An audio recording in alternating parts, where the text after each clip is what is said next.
Boa noite, Brasil. Boa noite a todos vocês aqui ligados no canal Multisports e a você também, ouvinte da Rádio Marca Brasil, a sua marca no ar, começando mais um Pequena Área, mais uma edição hoje mais que especial, dia de clássico, dia de Palmeiras e Corinthians, semana de Champions League, semana de mudanças nas regras da CBF para o Brasileirão de 2023 e, logicamente, não estou sozinho, sou apenas um mero apresentador. Estou com o Marcos, estou com o Matheus, estou com o Wesley, que vão enriquecer demais esse debate. E já para falar nesse primeiro bloco, começando falando do clássico de logo mais entre Corinthians e Palmeiras na Neoquímica Arena, já quero começar com ele, a enciclopédia do futebol. Marcos Brasil, boa noite, grande clássico hoje na Neoquímica Arena, Marcos. Boa noite, Luiz. Boa noite, Wesley. Boa noite, Matheus. Boa noite a todos os ouvintes. É um clássico que vai ser um divisor de águas. Se a gente parar para pensar, o Corinthians precisa desse resultado. O Corinthians precisa muito dar uma resposta ao seu torcedor, principalmente depois dos três últimos jogos. Empate com a Portuguesa, que é um time que provavelmente vai ser rebaixado, e as derrotas contra São Bernardo. E o que o Corinthians vem apresentando nesses últimos jogos. Então, a grande questão é, qual Corinthians vai enfrentar o Palmeiras? Se vai ser o do clássico contra o São Paulo, que foi uma equipe que conseguiu rodar bem a bola, se conseguiu dominar o jogo, fez 2-0, 2 gols do Adson, sofreu no segundo tempo, mas conseguiu em algum momento igualar, ou se vai ser o Corinthians do jogo contra o São Bernardo e do jogo contra a Portuguesa. Outra questão também que dá para levar é, qual time se preparou melhor para esse clássico? Porque o Corinthians escalou reservas contra o São Bernardo e escalou uma equipe quase titular contra a Portuguesa no domingo. Enquanto que o Palmeiras fez o contrário, escalou uma equipe titular na quarta e uma equipe bem mista contra o Água Santa. Então, me parece que o Palmeiras vem mais descansado, além de ser amplo favorito. Muito bem, Marcos. Quero chamar ele agora, Matheus Botosso. O que você acha, Matheus? Quem se preparou melhor? Palmeiras, Corinthians, o Palmeiras que não jogou no final de semana, se não me engano, o Hendrick, também não jogou o Zé Rafael, não jogou o Gabriel Menino, não jogou também o Murilo, o zagueiro, não jogou o Marcos Rocha, poupou alguns titulares para ver se chega o time mais inteiro para esse jogo contra o Corinthians, Matheus. Opa, boa noite, Wesley, boa noite, Luiz, boa noite, Marcos, boa noite a todos os ouvintes. Então, assim, o Abel, ele poupou os jogadores, considerados titulares, né? Mas ele foi colocando ao passar do jogo, né, contra o Água Santa. Mas, assim, eu acho que vai ser um bom jogo, né? Realmente, o Corinthians, ele precisa muito vencer esse jogo. Não é... Eu acho que vai além, né, do que o Marcos disse, né? De mostrar qual Corinthians que os torcedores vão ver, né? Se é um Corinthians que jogou igual como contra São Paulo, ou se é um Corinthians que vai apresentar um futebol que nem apresentou contra a Portuguesa ou São Bernardo. Vai além disso, né? Porque ainda tem um tabu, né, nesse clássico. Se eu não me engano, o Corinthians não ganha do Palmeiras desde 2021, se eu não estou enganado, né? Foi quando o Palmeiras ganhou, quando o Corinthians ganhou do Palmeiras na Neoquímica Arena por 2-1. Então, assim, além de mostrar para o torcedor qual público, qual Corinthians, né, que vai ser, que eles podem esperar, ainda tem esse tabu, né? Que eles precisam muito quebrar esse tabu, porque pode ter certeza, o corintiano mais quer é poder falar que ganhou do Palmeiras. Ainda mais esse Palmeiras, que vem levando quase tudo nos últimos anos. Em 2022, o Palmeiras jogou 3 vezes contra o Corinthians e foram 3 vitórias do Palmeiras, e todas em comum. Tirando o último jogo na Neoquímica Arena pelo Campeonato Brasileiro no segundo turno, eu acho que foi o único jogo que o Corinthians teve um pouco do domínio do jogo, porém foi um joguinho bem morno, né? O Palmeiras tinha vindo de um jogo de pênaltis e com 2 expulsões com o Atlético Mineiro, e mesmo assim conseguiu levar melhor no clássico. É isso que o Botos falou, nos últimos 11 jogos apenas uma vitória do Corinthians, e foi essa Neoquímica Arena em 2021, com 2 gols do Roger Guedes, inclusive também foi na mesma semana de um Palmeiras e Atlético, naquela que o Palmeiras classificou com o gol do Dudu na semifinal da Libertadores em 2021. Então, nos últimos 11 jogos, são 6 vitórias do Palmeiras, 4 empates e 1 vitória do Corinthians. Então, o torcedor do Corinthians já pressionou, falou que amanhã, sim obrigação ganhar. Amanhã Já teve faixa. Falei errado. Já teve faixa. Hoje sim, daqui a pouco é hora de ganhar o Palmeiras. O time tem que vencer. Eu quero agora a opinião do Wesley. O Wesley aqui, assumidamente palmeirense, mas aqui, logicamente, não vai ser clubista. Boa noite, Wesley. Sua expectativa para o jogo de algo mais? Boa noite, Marcos. Boa noite, Matheus. Boa noite, Eduardo. Boa noite a todos os ouvintes, tanto do canal Multisports, também da Rádio Marca Brasil. Um prazer estar com vocês.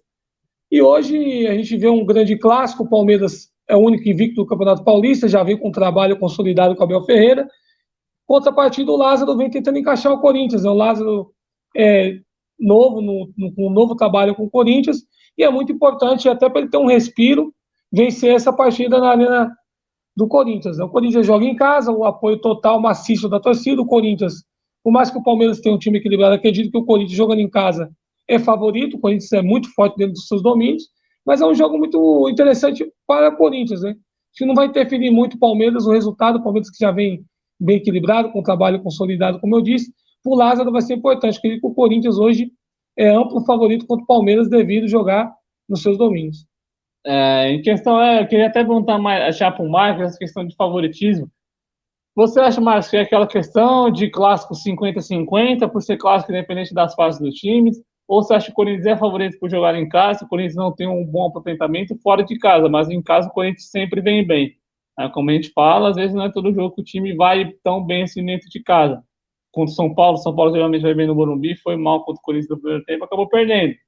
Então, tem essa questão, eu queria saber se você concorda com ela, se o Corinthians tem esse amplo favoritismo por jogar em casa, ou se o Palmeiras é ligeiramente favorito, que é a minha opinião, por conta de ter um time melhor, em conta o time melhor que eu falo mais entrosado, e com um trabalho de 2 anos aí já vindo, um trabalho vitorioso de 2 anos aí, contra o Corinthians, com um trabalho recente do Fernando Lázaro. Apesar do bom elenco, do bom time, ainda tem dificuldades para se encaixar. Olha, Luiz, para ser bem sincero com você, eu entendo essa questão do Corinthians ser muito forte em Itaquera. Isso a gente não tem como negar, é fato. É um fato que a torcida do Corinthians consegue empurrar o seu time. Agora, se tem uma equipe que não sente esse tipo de pressão, é o Palmeiras. Se tem uma equipe calejada a enfrentar ambientes hostis, é uma equipe que é mais madura para enfrentar esse tipo de situação, é o Palmeiras. Eu entendo que o clássico equilibra as forças. Eu acho que a gente discutiu no programa passado qual era o time que tinha mais capacidade para enfrentar o Palmeiras, e foi apontado o Corinthians como a equipe que tem mais potencial para isso, mas a gente também, acho que foi unânime quando a gente acreditou que o Corinthians não estava nesse estágio ainda. E de lá para cá, o que a gente viu foi uma apresentação muito ruim do Corinthians, e do Corinthians quase completo, contra uma portuguesa que, quando enfrentou o São Paulo, por exemplo, no Morumbi, o São Paulo é uma equipe muito mexida, foi goleada. O Corinthians apresentou essa dificuldade. A gente tem que levar em consideração a viagem para Brasília, que dificultou, mas o Corinthians foi Mas muito mal. parando para pensar, português também viajou, né? Sim, mas eu acho que tem a questão assim, o time que propõe o jogo, ele tem mais dificuldade do time que vem para se defender. E assim, o Corinthians não me demonstrou fatores para levar esse favoritismo. Para mim, não é amplo o favoritismo ao Palmeiras, mas eu vejo o Palmeiras sim favorito. Se você pegar o Palmeiras trucidou o Santos no Morumbi, empatou com o São Paulo, e o retrospecto recente do Abel contra o Corinthians é muito favorável, muito porque o Corinthians não consegue ter essa marcação forte no meio-campo, é um meio-campo muito técnico. Então dá respiro para esses jogadores do Palmeiras e não consegue ser tão fechado como o São Paulo, que consegue engrossar o clássico. Eu vejo o encaixe do Palmeiras muito favorável quando o Corinthians do que em outros clássicos. Então, assim, o estilo de jogo do Corinthians casa com o do Palmeiras. Então, por isso, para mim, além da diferença técnica da equipe, no estilo de jogo, a equipe palestina leva vantagem. Agora vinha outro questionamento, começando já pelo Matheus para responder ele, a questão das individualidades das duas equipes. Eu acho que é meio claro que o coletivo do Palmeiras hoje talvez seja o melhor até do país. Pelo trabalhar mais tempo e por mais que perdeu o Danilo Scarpa, conseguiu repor bem ali, com o Endrick de centroavante, o Giovani às vezes entrando em alguns jogos, e o Gabriel Menino substituindo o Danilo. Individualmente para você, Matheus, depois Marcos, Matheus, depois Wesley, depois Marcos, encerrando, para você, quem tem o mais fator individual que pode desequilibrar? O Corinthians com Renato Augusto, Roger Guedes, até o próprio Roberto, ou o Palmeiras com Veiga, Dudu, Rony, Endrick, entre outros? Então, Luiz, assim, eu acho que esse trio do Corinthians, né, Roger Guedes, Yuri Alberto e Renato Augusto, Roger Guedes e Alberto é muito bom, né? É isso que é o principal fator do Corinthians, né? Quando o Corinthians ganha os jogos, pode ter certeza que um gol vai ser deles ou alguma assistência vai ser deles, porque é um trio muito bom, né? E é o que movimenta o Corinthians. Mas o Palmeiras, além do coletivo ser muito bom, ele ainda tem jogadores, assim, extraordinários, né? O Rony tem uma função tática muito boa. O Veiga, não precisa nem falar da qualidade do Veiga, o Dudu, o Endrick, mesmo novo. Algumas pessoas acabam criticando o Endrick por não estar fazendo gol, mas só que, tipo, eu acho que são críticas que não faz o menor sentido, né? Porque ele é um garoto de 16 anos e tá provando que ele também é muito bom, ele tem muita qualidade. Então, assim, em questão da qualidade, eu ainda acredito que o elenco do Palmeiras, ele tem uma qualidade a mais do que a do Corinthians, né?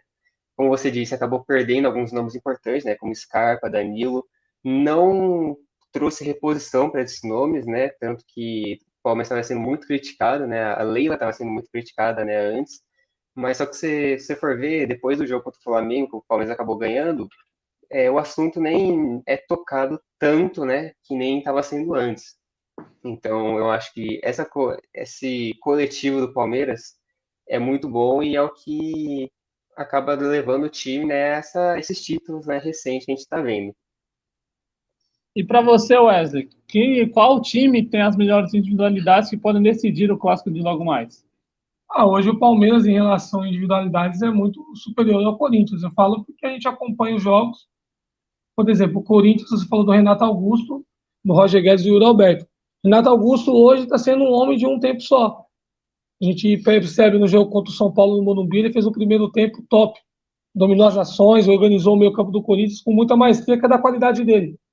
Segundo tempo, ele caiu fisicamente. E você vê que o São Paulo foi amplo no segundo tempo, massacrou o Corinthians, faltou um capricho no terço final do campo para ser com resultado um pouco mais favorável do que foi. Então, acho que o Palmeiras hoje tem nas peças esse favoritismo maior. Quando eu coloquei que o Corinthians era amplo favorito, não amplo no sentido de muito favorito.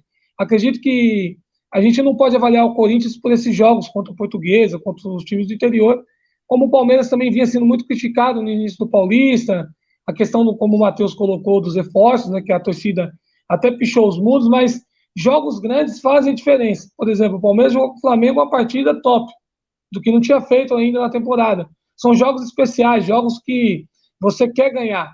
E o Corinthians está muito nisso. A torcida já se mobilizou como uma final de Copa do Mundo, que a gente sabe, quem é palmeirense e corintiano, sabe que é um jogo atípico.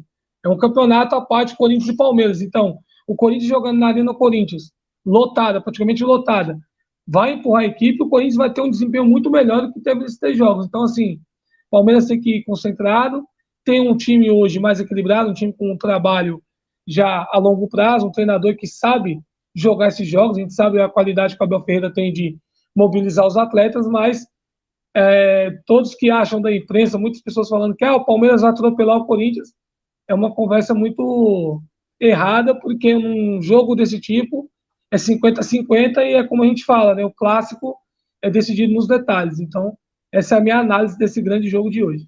E para você, Marcão, qual time tem as melhores peças individuais para decidir o jogo de logo mais? Bom, Luiz, assim, eu entendo a pergunta, mas eu acredito que uma coisa ajuda a outra. Foi dito muito que o coletivo do Palmeiras é muito forte e que o Corinthians se apoia nas individualidades. A gente falou de 3 jogadores, tem o Renato Augusto, o próprio Yuri Alberto, o Roger Guedes, tem também o Cássio, um pilar defensivo, o próprio Fagner. A grande questão aqui, o que eu entendo é que o coletivo do Palmeiras aguça as individualidades. Então a gente vê um sistema formado do Abel para que o Dudu consiga brilhar tanto do lado direito quanto do lado esquerdo, para que o Endrick tenha essa velocidade, para que o Rony pegue essa bola também, que o Veiga tem espaço, as próprias chegadas do Zé Rafael, do Piquerez, o Marcos Rocha que apoia bastante. Então eu vejo um coletivo do Palmeiras formado para essas individualidades brilharem. Eu vou na linha do Wesley quando ele diz que o clássico nivela as coisas, e de fato nivela, muito pela questão emocional. A gente já viu equipes piores do Corinthians fazerem jogos mais duros contra o Palmeiras. Muito porque a mobilização para o jogo é diferente, a torcida encara o jogo de outra forma, os próprios jogadores. E a gente viu muito os jogadores do Corinthians apoiando o Fernando Lázaro, né? Em entrevistas coletivas, falando, não, o clima está mais leve, a gente está conseguindo trabalhar, até uma forma de criticar o Vitor Pereira. Então, me parece que os jogadores estão fechados com o Lázaro. E eles sabem da importância desse jogo. Tanto que Corinthians e São Paulo, o Corinthians vinha muito criticado também. Vinha com sérias dúvidas com relação ao futebol, porque tinha perdido o único jogo contra o time de Série A, que era o Red Bull Bragantino.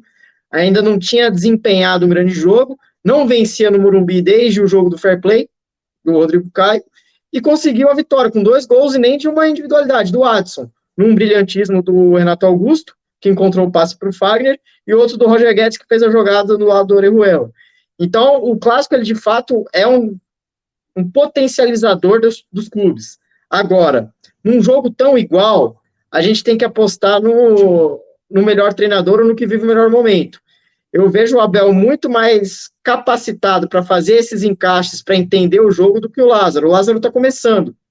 É o 8º, 9º jogo do Lázaro, enquanto o Abel tem essa equipe na mão há mais de 2 anos.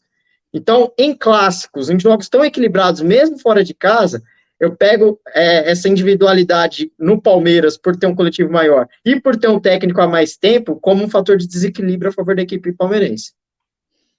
Muito bem, Marcos. Lembrando que ano passado, no primeiro jogo entre Palmeiras e Corinthians na temporada, também foi pelo Campeonato Paulista, só que com o mando do Palmeiras no Allianz Parque, mais cenários um pouco diferentes, porém tinha suas similaridades. Era a chegada do Vitor Pereira, que tinha chegado 2 jogos antes, né? O Fernando Lázaro já está 8 desde o começo do Paulista, desde o começo do ano já conseguindo trabalho. O Abel já estava 1 ano no Palmeiras, 1 ano e meio no Palmeiras. E também tinha a questão que o Corinthians estava bem naquela época, quando Renato Augusto, Paulinho, William, todos eles estavam entrosados, jogando super bem. E o Palmeiras vindo de um Mundial muito bom e vindo de uma campanha perfeita, que até ali no jogo contra o Corinthians não tinha levado um gol. O primeiro gol que o Palmeiras leva naquele Paulistão, aquele gol de pênalti do Roger Guedes.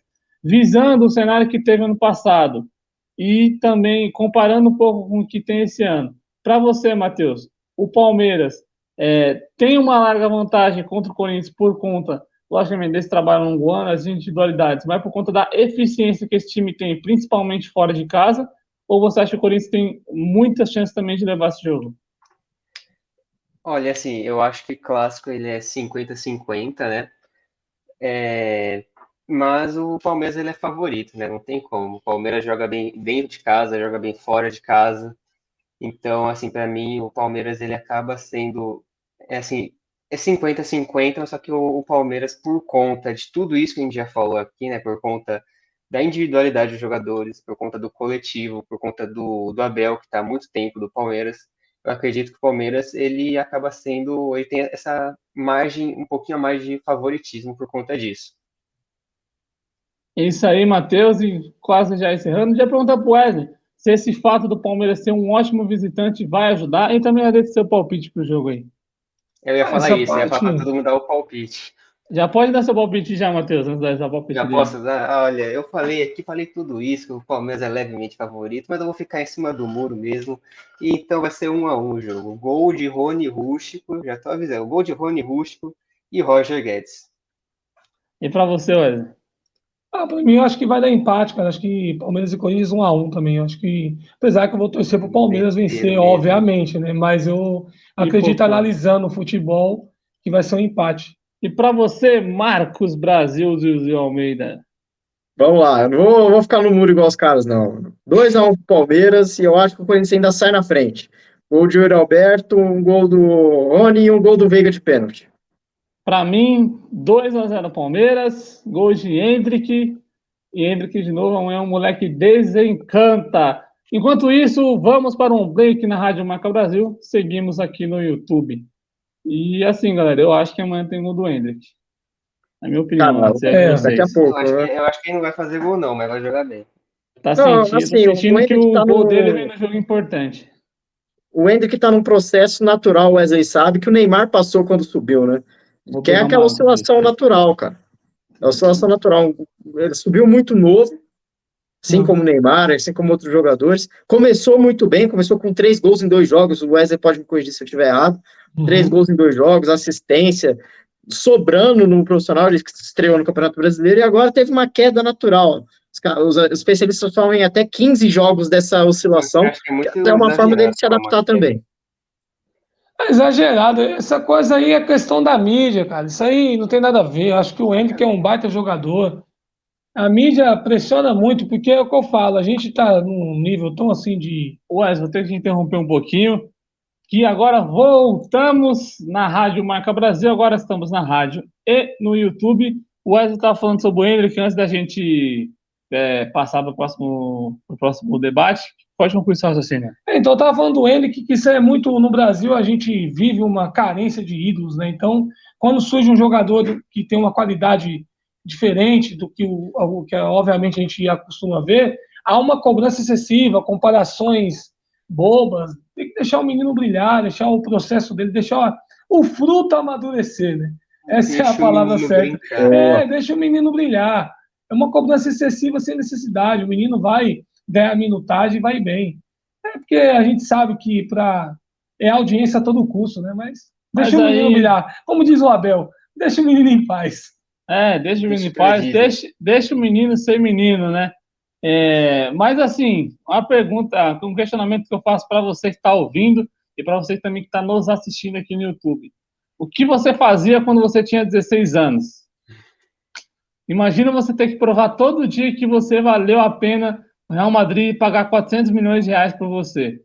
Com a torcida sempre ali, por mais que o Palmeiras fala que tem a paciência, mas um golzinho que ele perder cara a cara num clássico já vai ter questionamento da mídia e da torcida. Então, conviver com essa pressão tendo apenas 16 anos tem que ter muito psicológico. E falando em menino, em garoto, que nem diria nosso querido Rogério Barolo, e o Neymar, hein? Vamos falar um pouquinho do PSG, que perdeu para o Bayern de Munique no primeiro jogo em casa, perdeu no Parque dos Príncipes, 1-0 gol do Coman, que, se eu não me engano, também foi ele que fez o gol na Champions League lá em 2020, que o PSG perdeu para o Bayern também.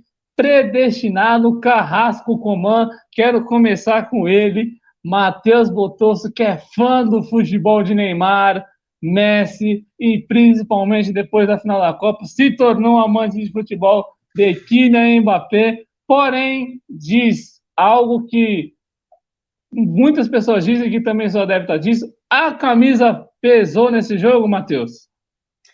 Olha, assim, você falou do Mbappé, né? Eu fiquei com muita raiva do Mbappé antes, né? Porque ele não foi pro Real Madrid, então assim, eu fiquei com muita raiva. Ele xinguei muito quando eu vi que ele não... o sinalzinho do mar. Fiquei com muita raiva quando ele não foi pro Real Madrid, mas assim, eu perdoei ele, porque assim, não dá pra você criticar ele, né?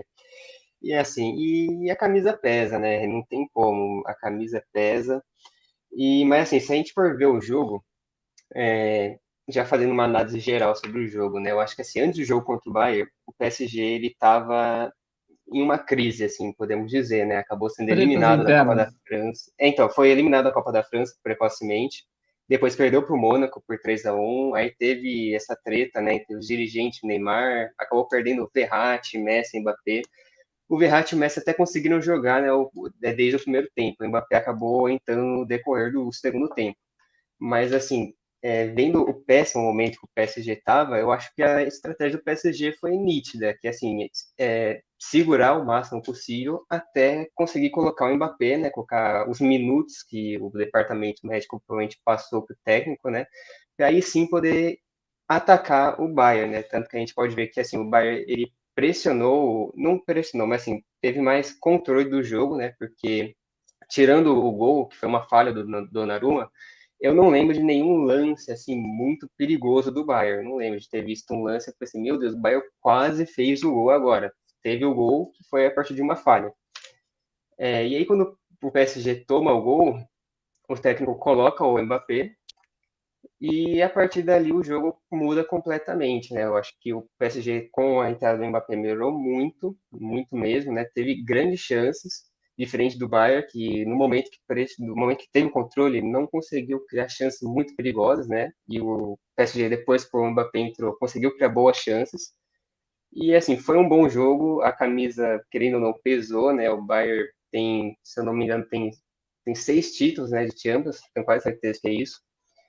Mas foi um bom jogo e esse momento assim para a volta vai ser bom para o PSG recuperar os jogadores e tentar abafar um pouco, né, todo esse clima ruim que foi para o jogo de ida, né, com as derrotas e com as brigas. Agora perguntar para o Marcos, fazendo também uma análise do jogo, o PSG começou um pouquinho mais acanhado, o Neymar tendo um posicionamento mais à frente, que não é muita dele no PSG, o Messi vindo buscar muito essa bola atrás, e com a entrada do Mbappé, acho que aumentou um pouco o rendimento do Messi, mas o Neymar foi muito criticado. Eu queria saber de você se você acha que ficou não escancarado, mas que mostrou que nos momentos decisivos, quem aparece muito no PSG é sim o Mbappé e não a dupla Messi-Neymar? Olha, Luiz, para mim é nítido que esse time é o time do Mbappé. Acho que vamos começar por aí. Tinha essa discussão dos três, quem era mais importante, se era o Messi, o Neymar, que estava mais tempo. Para mim é nítido que esse time é do Mbappé e por uma questão lógica. O futebol, além de ser físico, além de ser técnico, ele também é físico. E o Mbappé está voando fisicamente. Então, isso faz diferença. Mesmo entrando no segundo tempo, ele tem mais físico que o Neymar e que o próprio Messi. A gente viu em alguns momentos, de fato, o Neymar era esse, entre aspas, playmaker, que era o cara que pegava essa bola de trás, distribuía o jogo, e assim que ele jogou e viveu o seu melhor momento no PSG. Mas com o Messi no time, você não tem como tirar essa característica do Messi, que é a principal nesse momento da carreira. Então, para mim é muito nítido que o Neymar vive um momento, talvez um dos piores momentos da carreira, porque ele precisa de fato se reinventar e me parece que tudo para o Neymar, entre aspas, passou do prazo. É um momento que hoje ele não é mais o principal jogador do PSG, acho que está longe de ser, não contribuiu para o jogo, eu acho que foi nítido o quanto que mesmo o Bayern não fazendo uma partida brilhante, e vou na linha do Botoso, de que depois, até o gol, e depois do gol também, o Bayern rondou a área, teve mais passes, quase 20 finalizações, mas não ameaçou de fato o gol do Donnarumma, dominou o jogo, mas não imprimiu aquele ritmo que a gente está acostumado do Bayern de Munique, e também para o Bayern é confortável, fez 1-0, estava jogando fora de casa, leva para a Alemanha. Agora, para o PSG só tem uma chance, e isso ficou claro na mente dos torcedores, dos analistas e principalmente do treinador. Acho que o Botoso foi cirúrgico, o treinador esperou o Mbappé estar pronto e tentou aguentar o jogo de ida. Acho que para mim a ideia é nítida. A ideia era ir para a Alemanha vivo. O PSG está vivo? Tá. A gente pode esperar uma partida antológica do Mbappé. O Bayern tem alguns problemas defensivos, tem a expulsão do Pavard no final do jogo, vamos ver como ele vai ser substituído. Então, tem essa questão que o PSG ainda está vivo. Fica tranquilo, Marcos, sem dificuldade, né? Você substitui o Pavard, você coloca a criança de 5 anos que vai ser melhor. Que isso. Não é bem assim, se o cara é titular, tem um motivo.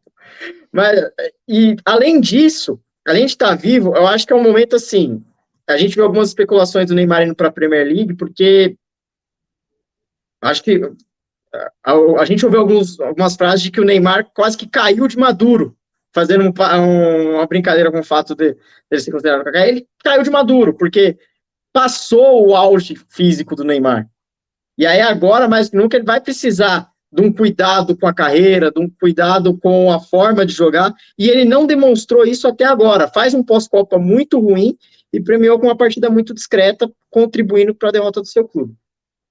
Agora perguntar para o Wesley, se essa questão que o Neymar falou física do Neymar, tem a ver mais com a idade ou mais com o staff dele, a questão dele mesmo? Porque a gente vê, o Neymar, eu amo o Neymar, cara, acho que é um dos grandes craques, mas na minha opinião, é o maior desperdício de talento da história do futebol. O Neymar, acho que em nenhum momento ele se dedicou mesmo na carreira, tomou decisões muito, muito erradas, né? Que logicamente no momento ele achou que era o certo, no caso ir para o PSG, acho que se ele tivesse ficado no Barcelona, teria ganhado mais títulos, acho que teria sido sim bola de ouro.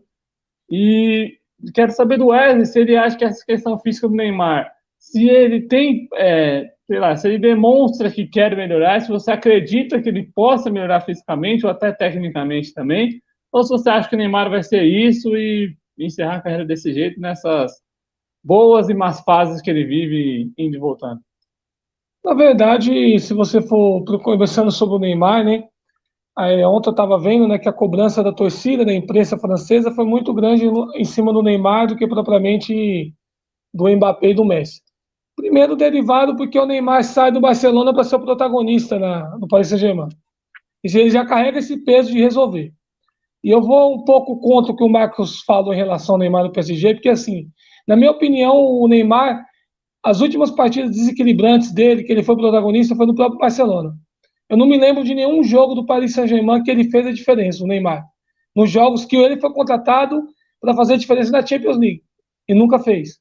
teve vários episódios, Carnaval veio machucado para o Brasil dançar, algumas decisões que ele acabou tomando que não foram boas para o que está acontecendo hoje com ele.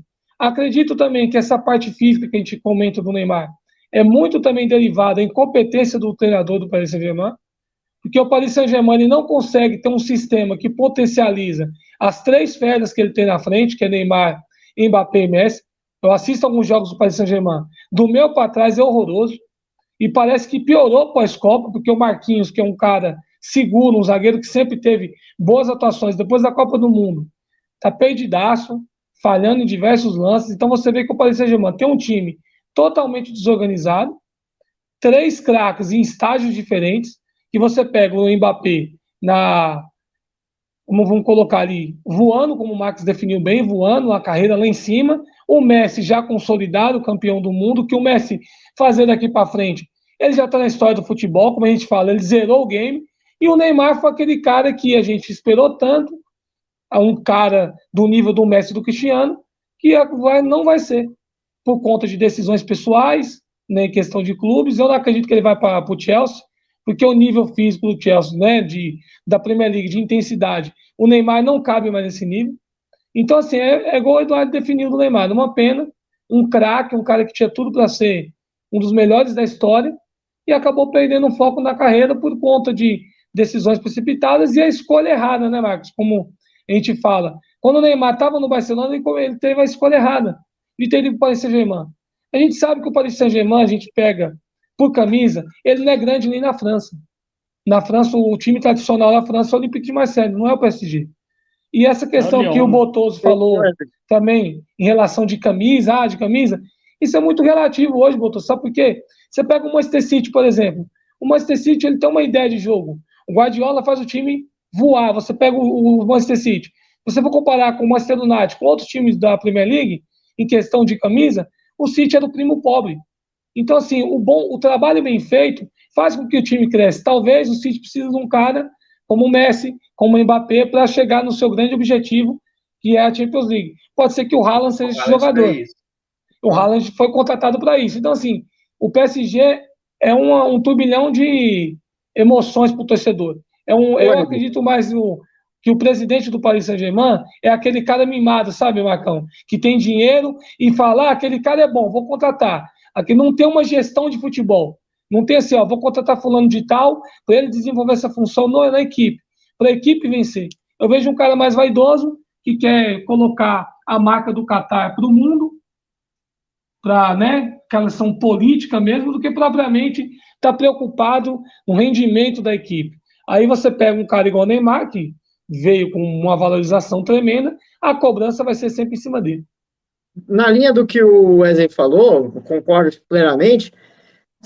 Pensa o seguinte, pro presidente do PSG, o ano dele tá garantido. Ele teve uma Copa no país dele com os dois principais jogadores fazendo a final. Então, assim, projeto esportivo o PSG nunca teve. Essa última janela de inverno, o PSG queria contratar o Ziyech. Então, assim, é mais uma tentativa de showball. Vou trazer os craques, vou lavar a imagem do Qatar, porque a Copa do Mundo foi uma tentativa de lavar a imagem do país. O PSG é outro exemplo. A gente tem alguns times no mundo e, cara, não tem o menor projeto esportivo o PSG. Eu entenderia se o Neymar fosse para um lugar em que esse projeto tivesse claro. A gente tem o caso do Manchester City, que também tem dinheiro saudita, mas lá tem um cara chamado Pep Guardiola. E lá se parece que tem, de fato, um projeto esportivo. E lá, também... de fato, você pensa a equipe. No PSG, não. Quem é o cara que está disponível no mercado? O contrato acabou, cara. Então, é um time artificial, com jogadores artificiais, um técnico que também faz parte desse time de plástico. Então, nesses grandes momentos, vai fazer falta, não tem como. Você não planejar a sua equipe. Você quer ser ofensivo, cara? Beleza. Você tem que planejar toda a sua equipe, do goleiro, que tem uma boa saída, ao centroavante que consiga ir e voltar. Você tem que pensar futebol. E o PSG não pensa futebol, ele pensa o marketing. Por isso que a gente está falando do PSG aqui como uma equipe gigante e que, de fato, em campo, ela só demonstrou no ano da pandemia que foi finalista. Isso que o Wes falou também na questão do Neymar e dos jogos decisivos, acho que ele decidiu apenas na Champions League em 2020, onde não tinha torcida no estádio, um clima mais leve, onde tinha que único, ficar né? sempre em casa, não podia sair, foi a única final que o PSG chegou.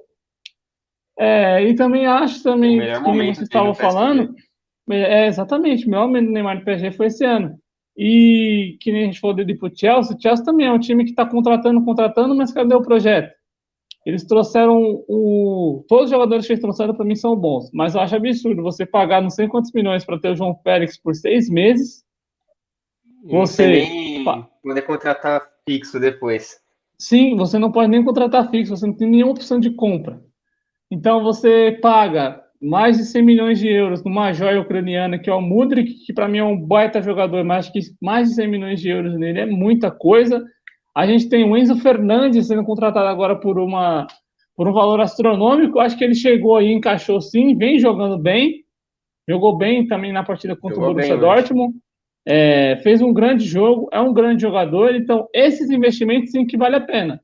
Não é quando você pega que nem, o Mudryk estourou no Shakhtar Donetsk, vamos contratar ele. É diferente de você falar, pô, o Enzo Fernandes foi revelação da Copa, decisivo no título da Argentina. É outro tipo de pensar. O que a gente fala, o City, a questão do City, acho que pesa muito a camisa na Champions League. Nos momentos decisivos da Champions é um time que peca muito.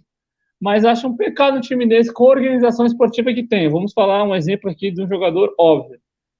Se a gente pegar hoje no mundo, né, principalmente eu gosto de falar geração 2000, né, o pessoal mais atual, assim, se perguntar um lateral bom, que joga bem, muitos vão falar, Afonso Davies, mas todo mundo vai falar Arnold e João Cancelo.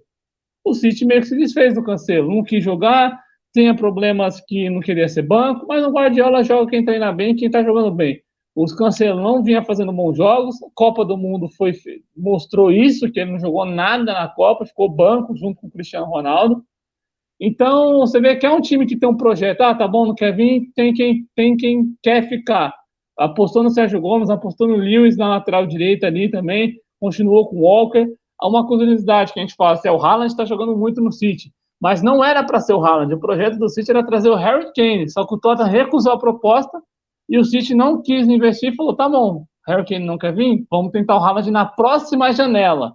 Porque se trouxesse o Haaland naquela, ia pagar uma fortuna, na próxima ele já sairia mais barato. A gente falou de jogadores, Mudryk, Enzo Fernandes, tem um Dembélé também no Barcelona, tem um Haaland, tem um Grealish, vários jogadores que foram milhões.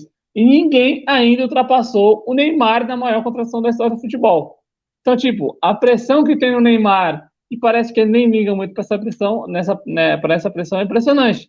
Então, eu queria saber do Matheus se essa questão do Neymar é muito a ver com ele, é mais questão desse projeto do PSG que não tem nada de esportivo, e hoje, que nem ficou claro no jogo contra o Bayern, que sim, o principal jogador é Kylian Mbappé. Então, só aproveitando para falar desse projeto esportivo do PSG que não existe, né? Ele não é nem ruim, ele não existe, né? Não é. Falar que ele é bom, falar que ele existe já não dá, né? Não dá. Mas assim, que nem o Wesley, por exemplo, ele criticou o meio de campo do Paris Saint-Germain, porque há muito tempo o meio de campo do Paris Saint-Germain ele vem sendo criticado. Não tem peças à altura do elenco, né? Renato Sanches botou, sem te interromper, Renato Sanches, Nuno Mendes, aí mas, você falou nada contra a pessoa, nada contra os portugueses. Agora, o Nuno Mendes, o Renato Sanches, cara. Mas acho que o Wesley está confundindo jogadores. Porque acho que só se for Renato Sanches e Danilo Pereira. Porque o Nuno Mendes foi um dos melhores jogadores do PSG nessa partida de ontem. Mas o gol foi nas costas dele, né? O gol foi nas costas dele. Mas, o gol foi nas costas dele. Eu vou falar, o lateral mas, tomou bola nas costas. Vários laterais, o Arnold também, nos momentos decisivos do Liverpool, também tomou bola nas costas. Não deixa de ser um bom jogador. Eu acho que julgar por um erro eu não gosto muito. Mas o PSG jogou bem no começo da temporada, por quê? Jogava com 3 zagueiros. Tem time que tem que entender a sua limitação. O time do PSG ele melhorou. Primeiro, após o gol, o estilo que o Bayern jogou ajudou o PSG a melhorar. A entrada do Mbappé melhorou muito o jogo do PSG, porque recuou o Neymar e recuou o Messi para fazer a saída de bola. E a entrada vai ser até engraçado, o pessoal vai dar risada. Mas também o que mudou o jogo do PSG foi, por incrível que pareça, a entrada do Kimpembe. Porque ele forma aquela linha de 3 com o Marquinhos e com o Sérgio Ramos e libera o Hakimi e o Nuno Mendes para fazer o que eles mais sabem, que é atacar. Se você sabe que você tem 2 bons laterais, porém o lado mais, a característica mais forte deles é o ataque, então quando você coloca 3 zagueiros, você potencializa isso. E o PSG não tem lateral marcador. Essa é a que a gente falou da questão do projeto. Mas pode continuar seu raciocínio, Matheus. Então, só falando do projeto, o PSG não tem bons nomes no meio de campo. E aí, que nem, se você for ver Liverpool, Real Madrid e, se eu não me engano, Chelsea agora, eu não lembro. Mas esses 3 times, quem que eles foram até para contratar? O Bellingham, que é um meio-campista jovem que está sendo muito elogiado. E você não vê notícia do PSG nem trazer o Bellingham. Então, isso mostra que o PSG não tem um projeto esportivo. Quem que ele, em vez de ir atrás do Bellingham, que é uma promessa muito boa, ele vai atrás de quem? Do Ziyech, como o Marcos falou. Então, isso prova que o PSG não tem um bom projeto esportivo. E aí, outra pergunta, eu acabei me esquecendo agora, foi sobre o Neymar, não foi? Sobre o Neymar, você acha que que nem eu falei que passou várias transferências caras, que a gente citou aqui vários jogadores, e ele continua sendo a mais cara da história. Se você acha que essa pressão acaba afetando ele, ou se ele é um jogador mesmo Eu acho que ele insegurado nem e que não pensa quer nada nisso, pra mesmo? falar a verdade. Eu acho que ele nem deve passar pela cabeça dele isso daí. Eu acho que não faz diferença alguma. Ele já deu várias entrevistas falando que ele não liga para as críticas. Então, assim, esse negócio, Dá sou uma pra ver que ele não transferência liga mais pra nada cara mesmo. há sei lá quantos anos. Eu acho que isso daí não interfere em nada. E é mais do pessoal dele mesmo. Ele acabou se perdendo na vida pessoal dele. E é o que acaba atrapalhando ele dentro de campo, principalmente o extra-campo, né? Que tanta festa, às vezes alguma confusão que ele acaba se envolvendo, é isso que acaba atrapalhando bastante ele.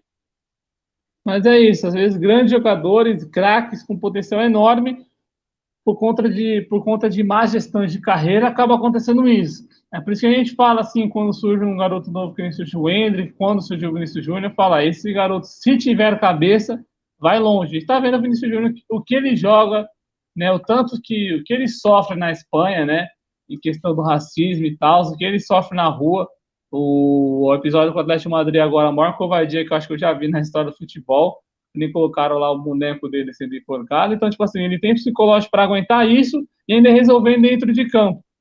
Né? O Neymar fala que tudo bem, é pressão, o Cremonese fala, pô, é difícil ser Neymar. Pô, é difícil, mas se você não se concentrar, você também não consegue aquilo que você ofusca. Mas agora, encerrando agora no nosso segundo bloco, vamos fazer a pausa rapidinho aqui, o nosso último break na Rádio Marca Brasil. Seguimos no YouTube.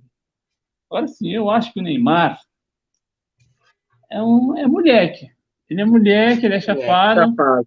Mas assim, o PSG, mano, o PSG quando joga com 3 zagueiros, até que vai. Eu não acho no mês tudo isso ruim, não. Mas acho. assim, vou explicar um pouquinho. Não tenho nada contra o rapaz. Vou explicar para vocês Ninguém o que sabe, mas você fala que ele é eu vou explicar para vocês o que é. Os laterais você acha super craque. Eu tenho dinheiro. O Alba é super craque. Eu tenho dinheiro. Sou multimilionário. Sou dono do mundo. Eu tenho opções para contratar quem eu quiser. Eu não vou atrás do Nuno Mendes. Mas você é atrás de quem, então? Não, eu tô dizendo o seguinte. Você concorda comigo? Vai no Jordi Alba. Não, você concorda comigo? Eu tô dizendo assim, ó. O Afonso Davis, pra mim, é muito mais jogador que o Nuno Mendes. Ah, mas não sabe muito mais jogador. Velho. Não, tudo bem. Estou dizendo que não. Eu estou dizendo. Não, o Afonso Davis estava fora de. Não estava podendo jogar até poucos tempos por causa dos problemas no coração. Ele voltou a jogar agora. Sim, mas eu tô dizendo, ele não é bom defensivamente. Eu tô dizendo no sentido Afonso assim. Davis, ele é bom no quê? Quando ele atacou. A jogada. Sim, mas eu tô dizendo nesse sentido aí. Só tem lateral assim. Pega lá. Afonso Davis, skills and goals.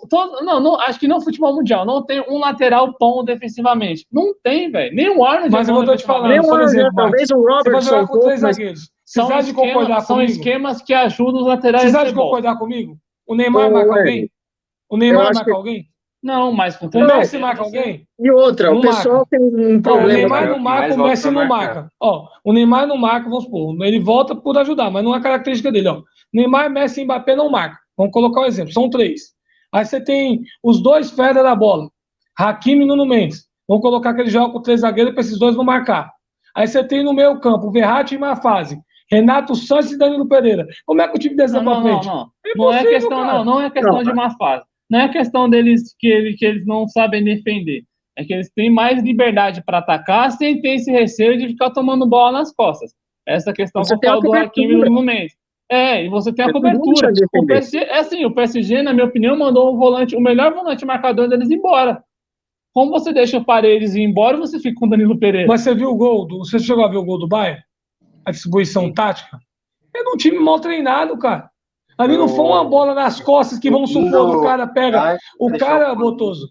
Assim, eu acho Botoso, não foi um lance que o cara pega a bola e, tipo, vamos supor, igual o Depou fez com o Brasil e a Argentina, que ele acha o Di Maria nas costas do Lodge. Não foi um lance assim. O Bayern roda a bola, vem rodando a bola, o PSG vem trazendo a marcação, aí o Goretzka faz a tabela e inverte a bola nas costas do Nuno Mendes, que está posicionado na posição dele. Não foi uma bola que ele pegou a trajetória da bola nas costas mas dele. O gol do PSG, foi falha do o gol do Bayern, até onde eu lembro, a bola é virada para a direita, o Davis domina e cruza a bola, e aí o Sérgio Ramos e o Nuno Mendes estão moscando. Aí o Coman chega por trás e faz o gol. Não, mas você já inverteu. Não, fez o gol. A falha foi do Nuno Mendes.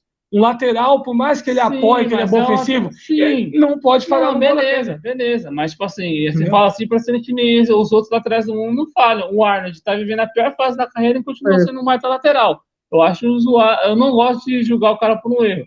Mas o PSG tem bons jogadores. Eu gosto de falar. O Soler, que começou jogando, ele não é ruim. O Soler não é um mau jogador, o Vitinha também não é um mau jogador. A marcação ela é coletiva. A marcação é coletiva. O erro individual só existe no coletivo desorganizado. Eu vou lembrar disso aí.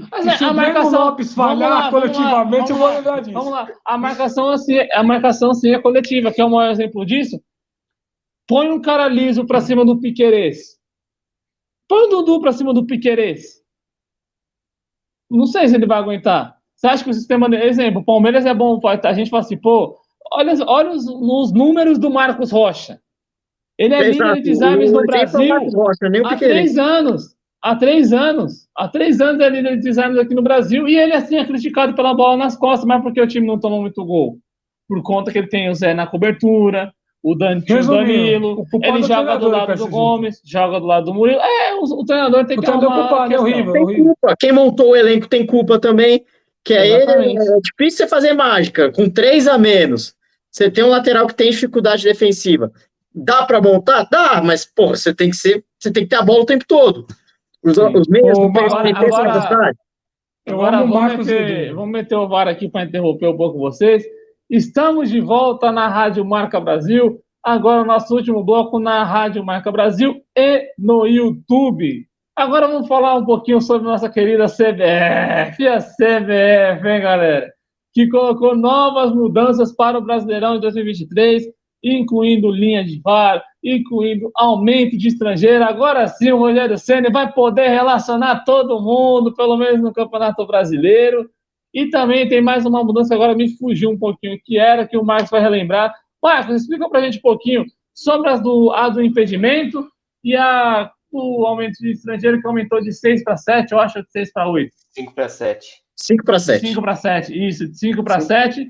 Explica um pouquinho mais sobre a arbitragem e depois que você explicar, eu já quero passar a palavra para o Wesley, que ele tá louco para falar disso, Marcão. Vamos lá. Primeiro, a questão dos estrangeiros, ela era um pedido do São Paulo e de outras equipes. Não é só o São Paulo que estourou o número de estrangeiros. O São Paulo tem 8, se eu não me engano, o Grêmio tem 6, o Fluminense tem 6 também. Eu tenho aqui, Marcos, se quiser eu passo para você. O Botoso vai passar. O Palmeiras tem também, tem o holandês Palmeiras lá, tem uma o mais. Agora, o Botoso vai trazer direitinho. Se você quiser, Botoso, pode trazer. Posso falar agora? Então, pode. O lance, né? Eu vi essa notícia do lance. O São Paulo é o que mais tem 8 estrangeiros, aí depois Atlético Paranaense com 7, Santos e Corinthians com 6, Fortaleza, Botafogo e Grêmio com 5, e daí é só o time da Série A.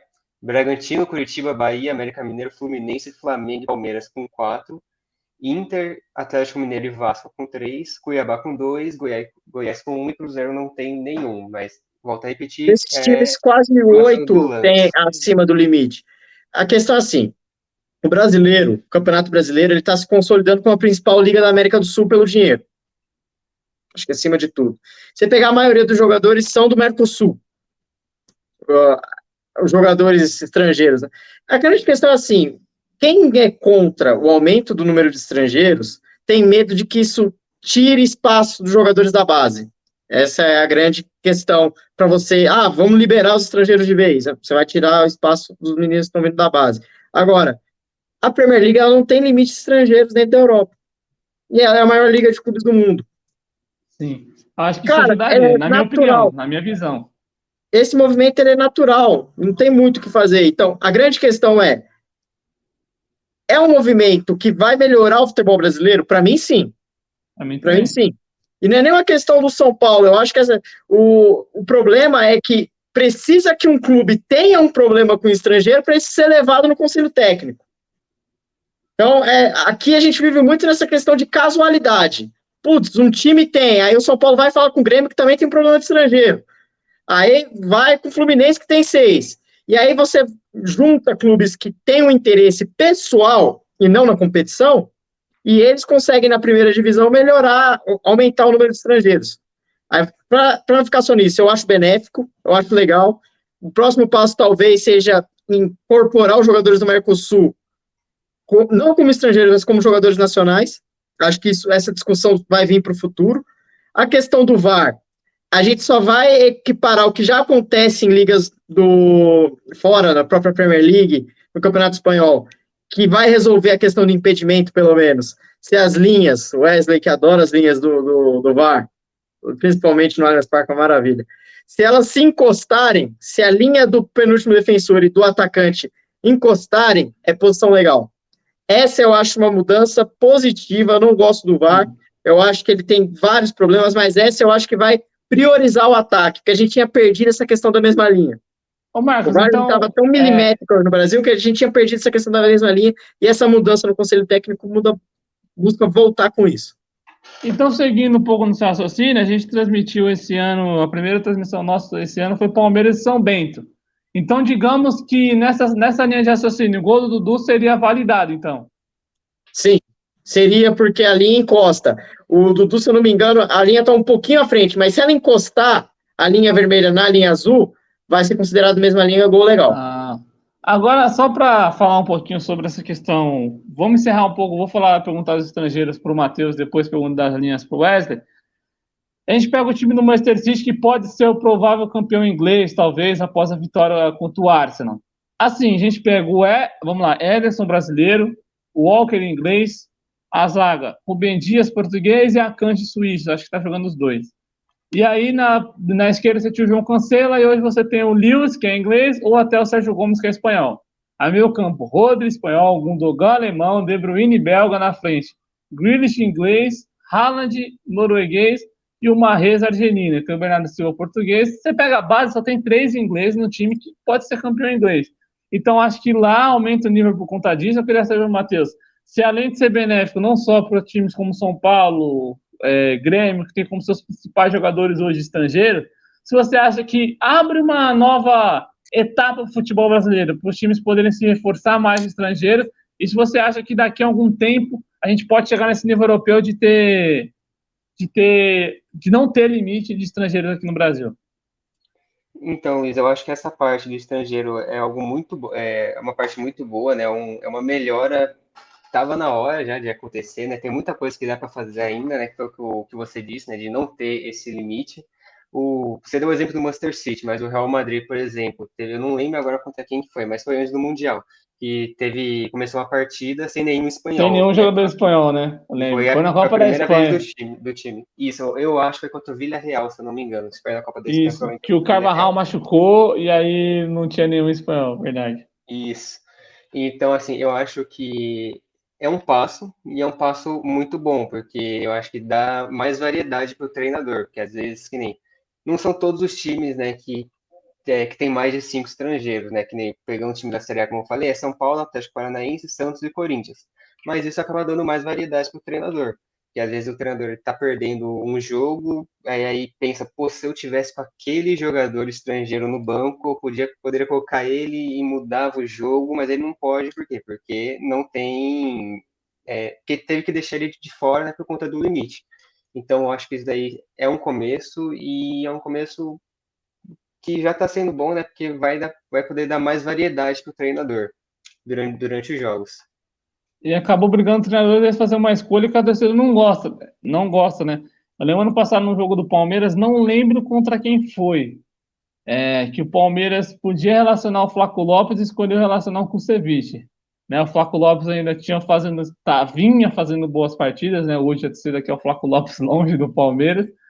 E aí acabou relacionando com o Ceviche, teve muito esse debate da torcida com a diretoria, e esse limite estrangeiro aí para acabar com isso também. Agora o Wesley, quero saber de você, Wesley. Comenta um pouco sobre essa nova recomendação para arbitragem no Brasil. Você que já tem uma opinião que todo mundo sabe, que não adianta você mudar a tecnologia, sendo que quem comanda a tecnologia não tem muita capacidade, né? Então, eu vou até falar com os nossos ouvintes aí, o pessoal, se quiser participar no chat aí, dar a opinião de vocês. Eu fico pensando assim, né? A CBF vai gastar um dinheiro aí, né? Com equipamento, né? Para melhorar, né? Essa questão que o Marcos falou. Mas não faz o principal, cara, que é profissionalizar a arbitragem. Não adianta você dar uma Ferrari pro cara e o cara não tem habilitação para dirigir. É a mesma analogia. Você pega um jogador profissional, vamos supor um jogador do Palmeiras, ele vai lá, passa no teste, faz as avaliações, o treinador sobe ele pro profissional, ele está na carteira profissional. Aí você pega o treinador, tem que fazer todas as licenças da CBF para poder treinar uma equipe. Por que o árbitro não tem isso? O árbitro vai lá, apita o jogo, querendo ou não, ele é o árbitro que, em muitos casos, ele influencia o resultado da partida e não há cobrança. Tem um VAR, ele não vai lá na entrevista e fala, ó, eu dei um impedimento por isso. Então, assim, a primeira parte que eu acho que tem que melhorar é essa questão aí, que eles nunca abordam, a profissionalização da arbitragem, que é o primeiro ponto. Essa questão do VAR mesmo aí. Todo jogo sempre tem uma coisa. E eu acho que a regra, o livro da regra da FIFA, é para o mundo inteiro. E eu não entendo porque no Brasil aqui não se segue. Determinados times, o árbitro tem uma vontade de dar um pênalti, uma vontade de anular um gol. E a regra tem que ser clara. O Flamengo sofreu isso no Mundial. Porque o árbitro apitou a regra. Não importa se é o Flamengo, se é o Liverpool, se é o Santos, se é o Palmeiras, é a regra. Então isso tem que mudar. Então esses conselhos é importante. Eu gostei disso, de ter da questão do VAR, né, de unificar, até para deixar claro para o telespectador de saber o que é impedimento e o que não é. Mas tem muita coisa a ser melhorada. Esses lances polêmicos que a gente tem, por exemplo, são sempre os mesmos. Não dá para a CBF pegar um vídeo e mostrar por todos os árbitros e mostrar, ó, o critério para esse lance é esse. É uniforme. Todos os árbitros têm que dar. Se bateu na mão, é mão e acabou. E unificar, para não ter essa coisa de, jogo Palmeiras de São Paulo, ele deu um toque de mão. Aí um lance Mirassol e Cuiabá, o mesmo lance, com um indivíduo diferente. Ele vai lá e dá o pênalti. Então tem que unificar isso para facilitar. Em relação aos estrangeiros que vocês falaram também, eu acho que não tem nada a ver você colocar número de estrangeiros. Eu acho que o clube ele tem que contratar o indivíduo. Se o cara tem qualidade, ele tem que servir. O São Paulo, o argentino é bom de bola. São Paulo contratou, ele tem que ter o direito de usar o atleta, independente da nacionalidade dele. Na Inglaterra, os caras fazem isso e isso é o correto. Você está contratando o jogador, não importa se ele é argentino, se ele é inglês, se ele é venezuelano. Se ele tem qualidade, ele tem que estar à disposição do clube. Eu não entendo por que os caras fazem esse número. Se o moleque da base for talentoso, o moleque for bom de bola, ele não vai perder espaço para o estrangeiro. Às vezes os clubes buscam jogadores estrangeiros porque nacionalmente não encontram jogadores qualificados para suprir a necessidade que o clube necessita. Sim. Agora vou ter que interromper vocês, que agora a gente deu o nosso tempo na Rádio Marca Brasil. Vamos encerrar hoje aqui na Rádio Marca Brasil. Muito obrigado pela sua audiência, muito obrigado. Continue conosco no YouTube, vamos deixar um pouquinho mais desses minutinhos aí para o nosso debate no YouTube. Encerramos aqui na Rádio Marca Brasil. Um abraço a todos. Até quinta-feira que vem, às 9h da noite. Fala aí, agora Valeu. Continuando aqui no YouTube, né? Vamos continuar debatendo no YouTube, porque só para o Wes terminar o raciocínio dele. E vocês deram opinião também, gente, da arbitragem. Sobre o que o Wesley falou, é engraçado porque a gente... Isso no Brasil há mais de 20 anos. Né? Roda, chega na profissionalização dos árbitros. Os árbitros recebem muito bem. Vamos começar daí. Muito bem. Eu tava vendo o negócio, tem árbitro que recebe por jogo aí, papo de 20 e 15 mil, tá? O árbitro FIFA. Isso é elite, árbitro FIFA em jogos de elite do Campeonato Brasileiro, não é isso? Sim, são 20 mil. Se eu não me engano, são 20 mil. O que mais Exato. me impressiona é não ter compromisso algum. Por exemplo, um jogador erra um pênalti, vamos supor, o jogador do Palmeiras. Minto, 10 mil. Porque eu lembro 10 mil, né? eu lembro que eu assisti uma vez, não lembro que programa que foi, que falaram que se ele apita 4 jogos no mês, ele ganha aproximadamente 40 mil reais. Árbitro Então, FIFA, né?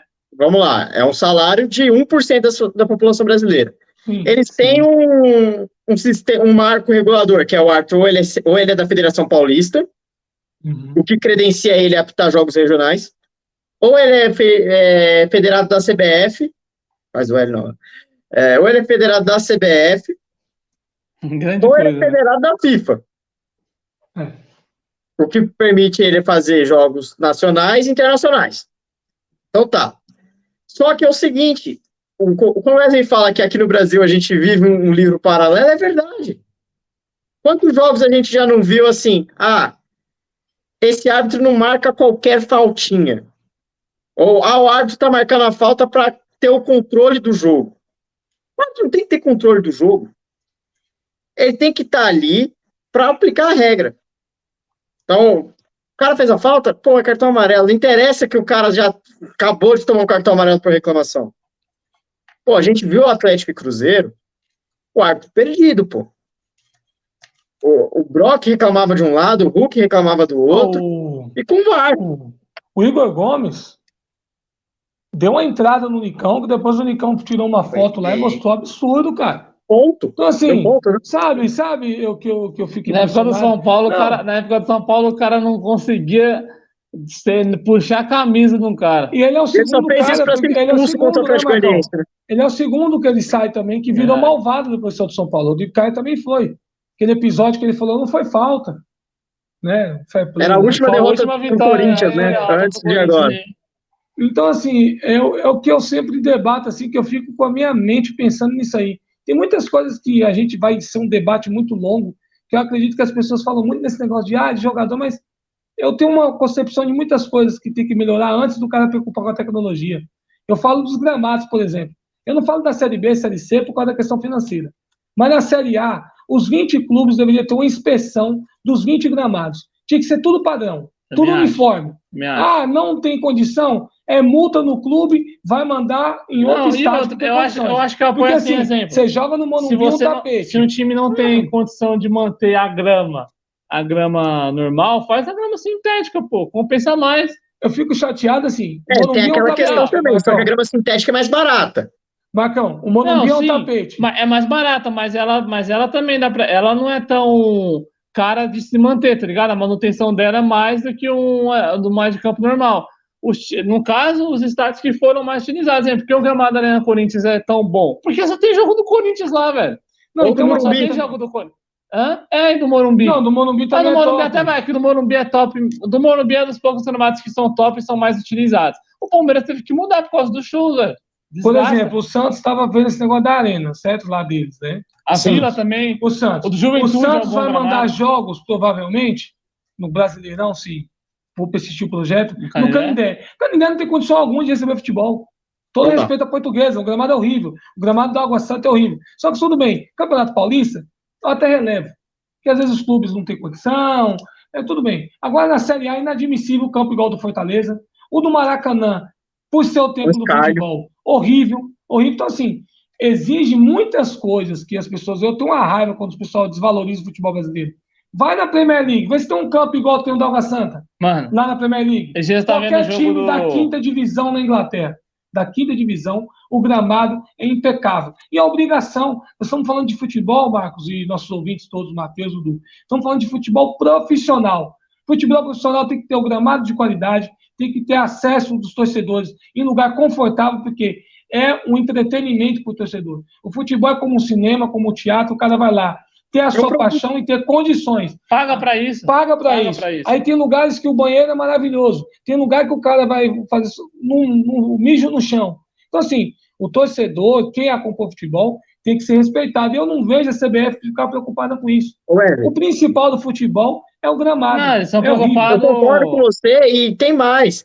Acho que essa questão vai, em algum momento, vai chegar no ponto que nem todo clube consegue ser profissional. Eu acho que em algum momento o Brasil vai ter que discutir isso. A Portuguesa pode ser profissional do jeito que ela está hoje? Ó, e ainda mais as exigências que a CBF vai fazer. Eu não sei se é fake news, não sei. Eu sei que eu li esses dias que vai ser obrigatório os times de Série A, B, C e D, vão ser só Série A e B, e manter o time feminino. Então imagina, os times bancar o time masculino, o Luiz, essa time aí você não feminino. consegue fazer, não. Então, tipo, O os que vai caras aí, acontecer, você vai Luiz? Eles vão exigir ter dos caras. parcerias com times de futebol feminino e vão colocar a camisa. O São Paulo já fez Exatamente. isso em alguns Exatamente, momentos. não É uma vai ter forma de se como burlar fazer esse isso. sistema. Sim, sim, Isso sim. Mas desvaloriza o futebol não, feminino. Futebol desvaloriza feminino. muito o futebol feminino. Se você tira, vai, sei lá, Palmeiras, Santos, os quatro de São Paulo, mais o Flamengo e a Ferroviária, que é uma potência no futebol feminino. Os outros times não investem, A entendeu? gente Teve viu uma a Supercopa discussão, agora, Marcos, você pô. viu aí, A gente Marcos? viu a A gente Supercopa agora. vai uma Supercopa agora. A Tamires, Agora. a Flamengo Tamires, e jogadora Ceará. do Corinthians. A Desculpa. Tamires, jogadora do Corinthians. A Tamires, jogadora do Corinthians. Fez uma crítica, dura crítica, né, em relação às meninas do Flamengo que jogaram a final, mandar a semifinal no Luso brasileiro e não mandar no Maracanã. Oh, mas é um bom Só que estádio, Luso sim, brasileiro, é hein? um Acho bom bom. estádio. Só que assim, sabe qual é o problema que o futebol feminino tem que entender? Eu acho que o futebol feminino tem que ganhar espaço, como o vôlei feminino hoje é top. Você pega, vamos supor, em audiência, o vôlei feminino masculino é a mesma coisa, porque o nível é altíssimo, o nível de competição é a mesma coisa. Porque, assim, o Flamengo não vai alugar o Maracanã. Porque o Flamengo, por exemplo, o Palmeiras é fácil ter um time feminino que tem estádio próprio. O São Paulo é fácil que tem estádio próprio. O Corinthians também. O Flamengo não. Você imagina quanto é um aluguel do Maracanã. Como é que o Flamengo vai colocar o time feminino para mandar? Querendo ou não, a gente não pode ser hipócrita.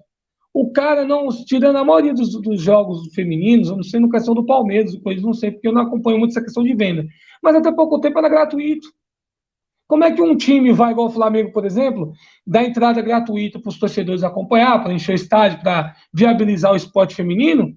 E com quem paga a conta do aluguel? Tem um custo nisso. E a CBF não está pensando nisso. Os da Série A, beleza. Como é que os times de Chapecoense, que está na Série B, vai bancar um time feminino? Porque as meninas comem, tem a parte nutricional, parte de uniforme, parte de campo. A CBF vai dar o apoio financeiro para essas equipes? Não vai.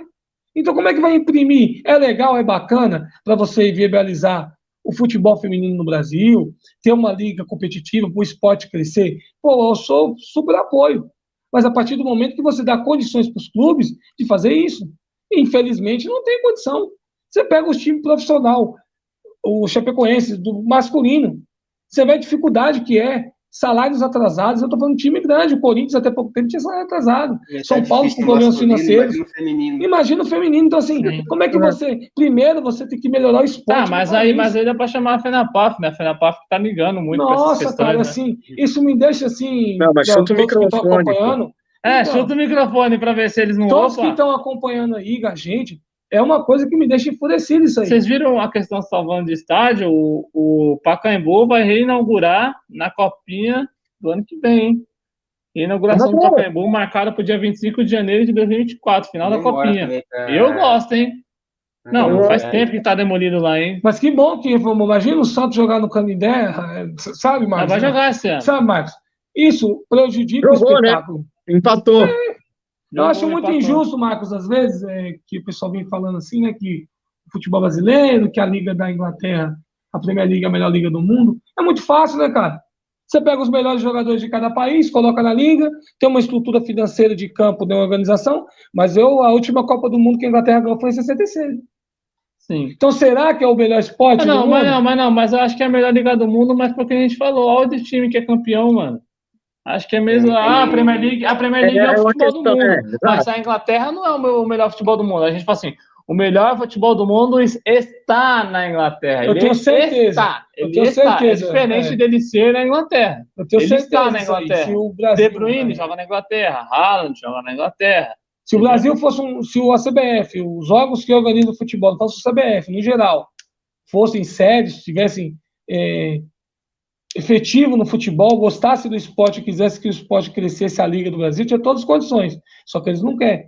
O principal gramado. Eles têm medo, Marcos, de chegar uns... Vamos dar o exemplo do Palmeiras. Se o Palmeiras tivesse um campo ruim, eles jamais chegariam e tirariam o Palmeiras ou aplicariam uma multa para o Palmeiras melhorar as condições do gramado para ter um bom espetáculo. É a questão Flamengo, política. Vasco, É a questão próprio política. Grêmio. Ué, Eu falo a você, ó, eu por não exemplo, tenho mais voltando, esperança na CBF, tá? eu A minha também não tenho, esperança cara. é ou na Liga Forte do Futebol ou na Libra. Porque a minha Você não questão é o viu lá, seguinte: o Marcos? dia que os clubes entenderem que eles vão ganhar mais dinheiro organizando o campeonato ao invés de dar para a CBF, aí a gente pode começar a pensar nisso que você está falando. Sim. Você não viu lá, por exemplo, uma coisa voltando aqui pra gente, antes de a gente encerrar, que é uma coisa que eu achei errada. O Kaká, por exemplo. Eu acho que o Kaká foi o melhor do mundo. Como jogador, o Kaká foi monstro. Mas qual a experiência de gestão de futebol o Kaká tem para ser o Nenhum. diretor técnico da seleção brasileira? Qual é o critério que a CBF utiliza para colocar o Kaká? Sabendo que tem Sim. muitos, vamos supor, vamos colocar sim. assim. Quem é o diretor do Flamengo hoje? É o Marcos Braz, vamos colocar. Marcos Braz nunca foi jogador de futebol. Nunca foi. Faz a gestão financeira do jeito dele, agora que está dando umas mancadas aí. Mas, querendo ou não, Mas ele é um bom gestor. fizeram É um um bom bom gestor. trabalho. Bom gestor. Pode Aí errar. você Matos. pega o Alexandre Barros, que é muito criticado às vezes pela torcida do Anderson Palmeiras. Barros. Anderson Barros, que é muito criticado pela torcida, mas o trabalho dele não pode se dizer que é ruim. Ah, não, assim, o Não é trabalho, ruim. não, o trabalho dele Não é é ruim. ruim. Não, o trabalho dele é. Só que o trabalho Os do Abel resultados é são muito bom. positivos. Não, mas Não, assim, tem mas, gente, eu falo assim, ó, tem a mas quem galera, trouxe tem a ele? galerinha do Quem trouxe Palmeiras, o Abel? é ele. Então, sinto muito, ele pode não trazer Ele o que o não, torcedor quer. o Gagliotti. Ele não pode trazer o que o torcedor quer. Às vezes o torcedor quer jogadores, que eu também sou torcedor, quero. Mas às vezes a filosofia do clube ele é designada aquilo, ó, Anderson. O clube vai trabalhar nessa maneira, nessa diretriz, você tem que botar jogadores. Então, às vezes é o que é passado para ele. É um ponto. E o Rodrigo Caetano. Querendo ou não, ele é Rodrigo funcionário, Caetano né, também que há velho? muito tempo vem fazendo bons trabalhos. Nenhum desses jogos de futebol. Então, não tem nada a ver Assim, o cara que foi campeão do mundo. Eu falo o Dunga. O Dunga foi o capitão, 94, um monstro como jogador. Mas como treinador foi Não, mas péssimo. assim, o Kaká, que nem. Não acho, Falaram que ele tem uns cursos lá e tal. Mas começar na seleção, velho, sei lá, vai pro São Paulo, vai pro Milan, faz uma experiência. O Rogério exemplo, Ceni, Raí, Que nem exemplo. Não, vamos lá. É o Rogério Ceni mesmo. O Rogério Ceni hoje é um dos grandes treinadores. Mas você pega assim, o São Paulo mesmo é o maior exemplo. Raí, qual é o nome também? O outro que o Ricardo Lugano. Rocha, Lugano, sabe? Tava lá porque era ex-jogador. Vê se eles continuaram. O Zé Roberto, quando foi Palmeiras, ele foi mal, o Zé Roberto. O Zé Roberto foi mal. Mas o Dracena, ele não é um bom gestor. Dá pra ver no Santos. A situação do Santos é péssima, mas sem ele talvez poderia ser pior. No Palmeiras, a gestão do Dracena foi bom. O Zé Roberto estava lá por ser ídolo e tal, mas não se preparou. Tanto que ele mesmo pediu para sair e deixou o Dracena. Mas eu acho que tem que ter capacidade. Eu sou contra isso aí. Eu igual eu falo assim, que dinheiro, vamos supor um exemplo. Me desculpa falar, vamos supor, o Brasil está com a ideia de contratar o Ancelotti, certo? Tá, não. Meu, me desculpa, cara, Acho mas que assim, vem, o Kaká não, vamos supor, o Ancelotti é o grande objetivo da CBF. Me desculpa, cara, mas você tem que ter um cara compatível com o Ancelotti para discutir futebol. Um cara que entenda de futebol no sentido administrativo. Eu não tô falando como jogador. Como jogador, o Kaká foi o melhor do mundo. Falar o quê do Kaká como jogador? Só que me desculpa, o Kaká não está preparado para ter um cargo desse. Vou falar uma coisa, que exemplo, o que aconteceu ano passado. O Palmeiras ia entrar para a gestão foi fake news, depois que eu vi que era fake news. Não que era fake news, podia ser verdade, mas concretizou. Quando a Leila foi assumir, no final de 2021, eu li uma notícia, pesquisei em vários sites e vi a mesma notícia, que a Leila ia trazer como diretores do futebol o diretor do River, que montou aquele time super campeão lá em 2018, que trouxe Quinteiro, Santos Porré, trouxe esses caras, foi mesclando de clube e transformou em grandes jogadores, o time foi multicampeão em vários anos. E o diretor técnico também do Red Bull Bragantino, ia trazer um estrangeiro e um brasileiro, né? Mas, tipo assim, jogadores que não eram ex-jogadores. Fugiu o nome dele, mas era o diretor do Bragantino e do River Plate, que ela ia trazer para a gestão dela. Ela trouxe o Anderson Barros e trouxe também para fazer parte da comissão dela o Olivério, mano. Então, tipo, pô, se ela acerta com aqueles dois lá, talvez o Palmeiras teria contratado mais caras bons. Mas, assim, nenhum desses é ex-jogadores, né? E o Olivério é um otário. Põe a sinceridade aí, galera. Mas eu vou nesse ponto, assim, é igual o Marcos falou, enquanto a CBF organizar o futebol brasileiro, vai ser essa várzea aí. Sinto muito, mas assim, eu acho que cada coisa tem que ser colocado no seu ponto, né? Cada profissional na sua área, cada um na sua. Esse negócio de pegar ex-jogador, eu falo pro que você vê, é nítido isso aí. O São Paulo, o Marcos, o Botoso pode falar com mais propriedade. O São Paulo é refém desses caras, tipo assim, vou dar como é que fala? Vou tentar mostrar para a torcida que eles estão representados. Tipo Lugano, História, campeão Libertadores. Mas isso não quer dizer que o cara tem capacidade para gerir o futebol. No Para caso do Lugano, contratar, ele era para cobrar. representar o clube em eventos, né? Ele era irrelevante no Então, futebol. A verdade é essa. sabe, Agora Marcos, aí assim, é demorou uma para coisa. engrenar, né? Quando engrenou, ele foi embora, foi mandado embora. Não, é Mas ele uma coisa que me acertou. irrita, cara, isso aí no futebol. E eu vejo que o Brasil caminha nesse mesmo ritmo aí, essa politicagem, trazer jogadores. Já teve o Juninho Paulista, já teve vários, Edu Gaspar, já teve vários Sérgio caras aí. Sampaio. César Sampaio, que como jogador foi excelente, mas como gestor, me desculpa, não tem condição. Edu E isso não é Gaspar. demérito O nenhum. César Sampaio ele Isso não é fazia parte demérito dos nenhum, Marcos. que, Nenhum, não é dos demérito nenhum que isso não aí. tinha um cargo tão importante assim. Mas Ele era coordenador de seleção? Acho que ele era um dos caras que viajava lá para avaliar os jogos Ah, dos tá, na caras, sabe? lista. É. Ok. Mas enfim, não, é verdade. vamos encerrando aqui no YouTube. Muito obrigado a todos vocês que vieram também da rádio para cá. Já clica no like aí, deixe seu joinha, já compartilha aí para todo mundo. As considerações finais de cada um aí, começando pelo Matheus Botosso, tricolor do Morumbi. Então, vamos lá, eu queria agradecer, né, hoje, Luiz, Wesley e Marcos, né, pela presença aqui, mais um programa espetacular, né, que estamos fazendo aqui, modéstia à parte, e também a você, né, que nos acompanhou aqui no YouTube. E você, Marcão, despedidas, manda um beijo para a Vitória, que eu sei que você tá louco para mandar, velho. Ah, isso aí sempre. Queria agradecer a você, o Luiz, o Wesley, o Botoso, que abrilhantaram o programa. Agradecer a todos vocês que mandaram mensagem aqui, que seguiram, acompanharam a gente na rádio, vieram para o YouTube, acompanharam a gente aqui. Lembrando que o Pequena Área é toda quinta-feira, tá passando aqui embaixo, ó, toda quinta-feira às 9h. Então, aperta o botão, o joinha aí, o curtir, envia para os amigos, compartilha, redes acompanha a sociais. gente semana que vem, a gente vai estar sempre trazendo futebol. Agradeço muito e, bom, beijo. Agora o Wesley, suas considerações finais e pode deixar seu abraço aí pro Cláudio que está pitando o jogo do Palmeiras agora. Vamos deixar um abraço para o pessoal que acompanhou pela Rádio Marca Brasil, que migrou aqui para o YouTube, o nosso canal Muito Esportes. Deixa o like, compartilha, dá uma ajudada aí para mim, o Matheus, o Eduardo, o Marcos. Agradecer o Marcos, o Matheus e o Edu. Top o programa hoje, muito debate, né? E torcer para que o Klaus não atrapalhe, né, cara? É isso que eu peço.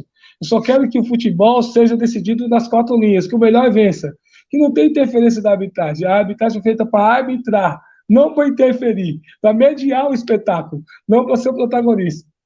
Esse VAR é terrível. Você falar que o Corinthians é franco favorito contra o Palmeiras é muita, não, cara. É realidade, gente. Eu falo com a verdade. Acho que depois dessa, né? acho que a gente. Eu que sou o cara mais.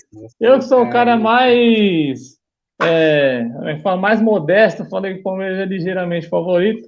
Então é isso, pessoal. Obrigado, Clica gente. no like, se inscreve no canal, tamo Tamo junto junto. e até Tchau. quinta-feira que vem. Valeu, gente.